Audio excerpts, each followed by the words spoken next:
하나님의 말씀을 봉독합니다. 예레미야 15장 18절. 나의 고통이 계속하며 상처가 중하여 낫지 아니함은 어찌 됨이니이까? 주께서는 내게 대하여 물이 말라서 속이는 신에 같으시리이까? 아멘. 할렐루야. 기쁨으로 하나님을 예배하는 복된 주일이 되시기를 주의 이름으로 축원을 드립니다. 하나님은 언제나 좋으십니다. 하나님은 신실하십니다. 은혜와 사랑이 풍성하시죠. 변치 않는 하나님의 은혜, 그 사랑에 감사드리며 예배드리는 귀한 예배자가 되셨으면 좋겠습니다. 우리는 하나님이 우리를 사랑하시지만 사람들이 하나님을 떠나는 시대를 살고 있습니다. 2012년에 우리나라에서 교회를 다니는 사람들의 비율이 전체 인구의 20% 정도였습니다. 그런데 2022년에 한국갤럽에서 조사한 바에 따르면 교회를 다닌다 이렇게 대답한 우리 국민의 숫자가 비율이 한 15% 정도로 줄어들었다고 합니다. 10년 만에 교회 다니는 사람들의 숫자가 약 8% 정도나 줄어든 것입니다. 물론 이게 정부 통계는 아닙니다. 그래서 현실과 조금 차이가 날 수 있습니다. 하지만 우리는 주변에서 점점 사람들이 교회를 떠나간다 이렇게 느껴지는 시대를 우리가 살고 있습니다. 우리나라 대부분의 신학교가 몇 년째 지금 미달 사태를 맞고 있습니다.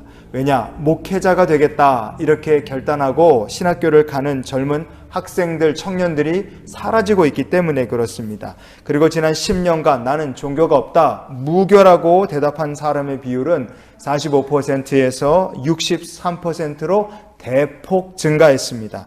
그러면 절에 다니는 사람이나 성당 다니는 사람들은 많아졌느냐? 아닙니다. 거기는 더 심각하게 더 많이 줄어들었다고 합니다. 그래서 저는 이 시대가 교회의 위기의 시대라고만은 생각하지 않습니다. 저는 오히려 우리가 사는 이 시대가 사람들이 세상이 하나님을 잊어버린 시대다 이렇게 부르는 게 더 적합하다고 생각합니다.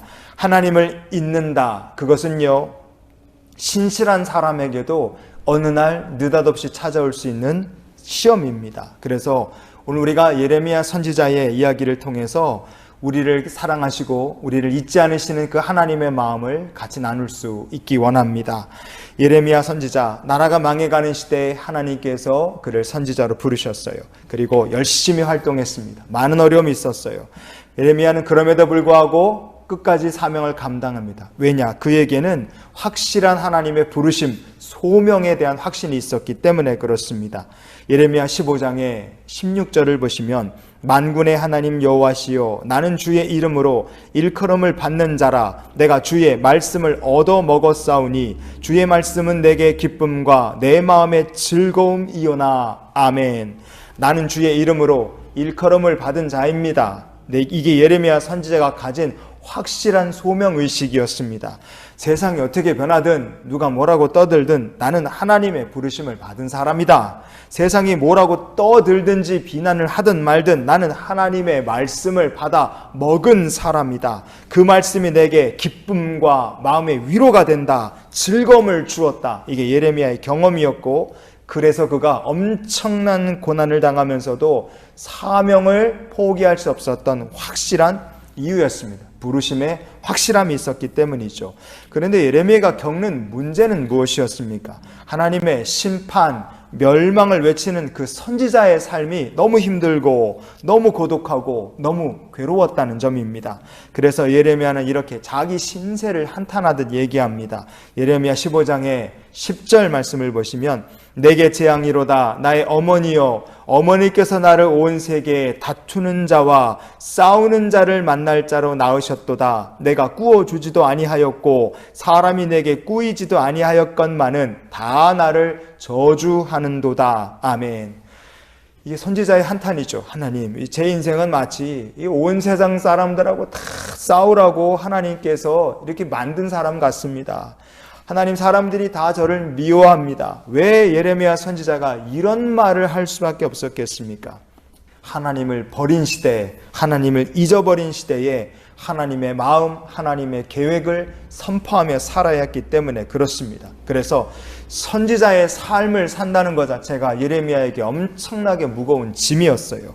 게다가 그가 선포하는 메시지가 좋지 않았어요. 다른 사람들에게 바벨론에게 우리는 망한다, 바벨론에게 항복해야 한다, 누구에게도 환영받지 못할 메시지를 그는 전했습니다. 이게 즐거운 게 아니라 불쾌한 메시지죠. 그런데 왜 예레미야 선지자는 주의 말씀은 내게 기쁨과 내 마음의 즐거움이라고 이야기를 할 수 있었겠습니까? 그 분명한 이유를 성경은 우리에게 말해줍니다. 예레미야 15장 15절에 여호와여 주께서 아시오니 아멘. 하나님께서 이 모든 일을 아신다. 이것이 확신이 있었기 때문에 선지자가 비난을 견딜 수 있었던 힘이었습니다. 조롱과 핍박이 있었지만 하나님 나를 아신다. 그 하나님이 나를 아신다는 그 이유 하나로 선지자는 모든 괴로운 순간들을 견딜 수 있었습니다. 여러분, 하나님이 아신다. 이 확신, 이 구원의 확신을 가지고 사명자의 길을 걷는 저와 여러분이 될 수 있기를 또한 축복합니다.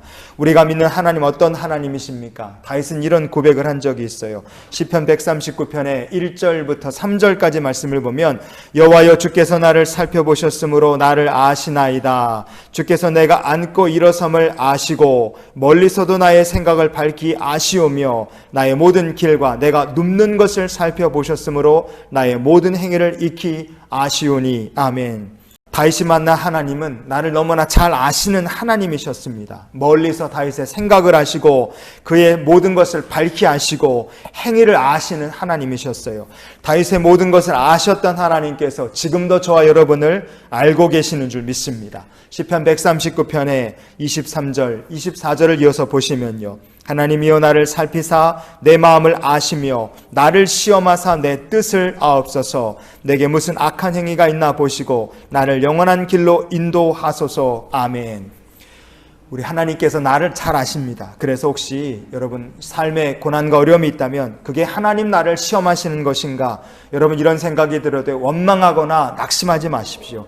혹시나 하나님께서 나를 시험하시나 아니면 왜 나는 이렇게 고난을 당하나 그런 생각이 드실 때 그 시험을 통해 나를 아시는 하나님께서 영원한 길로 인도하시는 줄 믿고 우리가 기쁨으로 하나님을 따르는 성도가 될 수 있기를 원합니다. 왜냐하면 하나님은 우리를 아시는 또한 신실하신 하나님이시기 때문에 그렇습니다. 옛날 미국에 토마스 오베다이아 치솜이라는 목사님이 계셨습니다. 이 치솜 목사님은 가난한 집에서 태어나셨는데 몸이 어려서부터 아주 약했습니다. 학교도 제대로 못 다녀서 독학으로 공부를 했고 교사가 되려고 했지만 이 건강이 받쳐주질 못해서 교사의 꿈을 이룰 수가 없었어요. 그랬던 치솜 목사님이 27살에 예수님을 영접하고 구원을 받습니다. 그는 하나님의 부르심을 깨닫고 시카고에 있는 무디 신학교에 들어가서 공부를 했습니다. 힘들게 공부했고 나중에 미국 연합감리교회의 목회자가 됐어요. 하지만 다시 건강 때문에 1년 만에 목회를 관두게 되었습니다.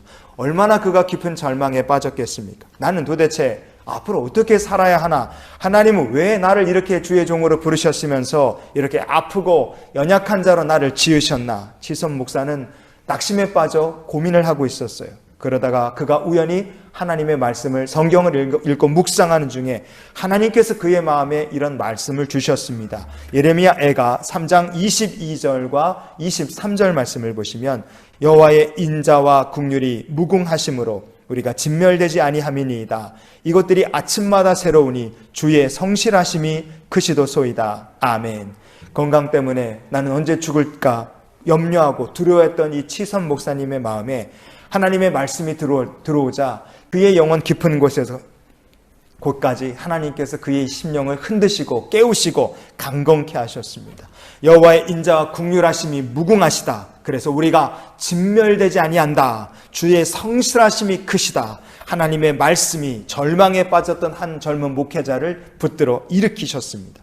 치선 목사는 이 하나님의 말씀에 힘을 얻고 감동을 얻고 용기를 얻어서 찬송가를 하나 작곡합니다. 그렇게 작곡돼 세상에 알려지게 된 찬송가가 무엇이냐? 찬송가 393장 오신실하신 주란 찬양입니다.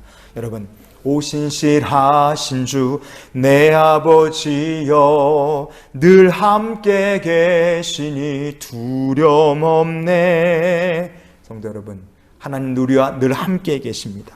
몸이 아파서 교사의 꿈을 포기했던 사람, 목회자의 길을 걷기로 소망했으나 1년 만에 내려놔였던 사람이 바로 토마스 치손 목사였습니다.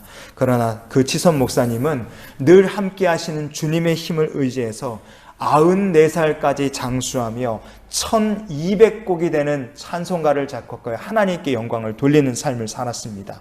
여러분, 하나님이 우리와 함께 하십니다. 하나님이 저와 여러분을 잘 알고 계십니다. 그런데도 왜 우리의 믿음이 병들거나 신앙이 힘들어지는 때가 우리에게 찾아오겠습니까? 그것은 우리가 나를 알고 계신 하나님을 의심하거나 잊어버릴 때가 있기 때문에 그렇습니다. 예레미야도 그랬어요. 왜 오늘 같은 얘기를 하겠습니까? 이스라엘에는 광야가 있습니다. 광야는 메마른 곳이죠. 그런데 거기에 비가 내리면 갑자기 시냇물이 철철 넘쳐 흐르는 와디라는 곳이 생깁니다. 그냥 갑자기 생기는 하천이에요. 그런데 이 와디라는 하천은 비가 오지 않으면 물이 흘렀던 모습 그대로 다 굳어서 바짝 말라버립니다. 그러면 광야를 헤매던 사람이 보기에 멀리서 보면 마치 시냇물이 있는 것처럼 보이는 거예요. 그래서 목이 마른 사람이 그 물이 있는 곳을 있는 줄 알고 거기까지 힘을 내서 다가가면 어떻습니까? 가면은 가보면 물은 없고 바짝 마른 정말로 메마른 땅만 딱 기다리고 있는 겁니다. 예레미야가 하나님을 어떻게 불렀느냐? 예레미야 15장 18절 오늘 본문을 보시면 이렇게 되어 있습니다. 나의 고통이 계속하며 상처가 중하여 낫지 아니함은 어찌 됨이니까? 주께서는 내게 대하여 물이 말라서 속이는 신에 같으시리까? 아멘. 예레미야는 고난을 많이 겪었습니다. 사람들에게 괄시천대를 받았어요. 그 고난 속에서도 마지막 힘을 내서 하나님만 바라보고 사명을 감당한 사람입니다. 하나님께 예레미야가 얼마나 많이 탄식하고 또 탄식했겠어요. 그런데 때로 하나님 그에게 응답을 주지 않으십니다. 그를 도와주지 않으시는 것 같았어요. 그때마다 예레미야가 얼마나 약이 올랐는지 마침내는 참다 하나님을 가리켜 속이는 시냇물 같다 이렇게 원망하는 지경까지 간 겁니다. 그런데 우리는 하나님께서 예레미야 선지자에게 주신 말씀을 잊지 않기 원합니다. 예레미야 15장의 19절을 보시면요, 여호와께서 이와 같이 말씀하시되 내가 만일 돌아오면 내가 너를 다시 이끌어 내 앞에 세울 것이며 아멘. 하나님께서는 예레미야에게 돌아오라 이렇게 말씀하셨어요. 의심하는 마음에서 하나님을 신뢰하는 마음으로 돌아오라고 말씀하신 줄 믿습니다. 하나님은 속이는 시냇물 같지 않습니까? 이렇게 의심하던 예레미야의 마음이 하나님은 생수의 근원이 되시는 하나님이십니다. 이 고백이 회복되고 하나님께로 다시 그가 돌아오기를 하나님은 원하셨던 것입니다. 성도 여러분, 우리가 어떻게 해야 하나님 앞에 서는 인생이 될 수 있고 하나님의 입이 되어 세상을 축복하는 은혜의 통로로 우리가 살 수 있겠습니까?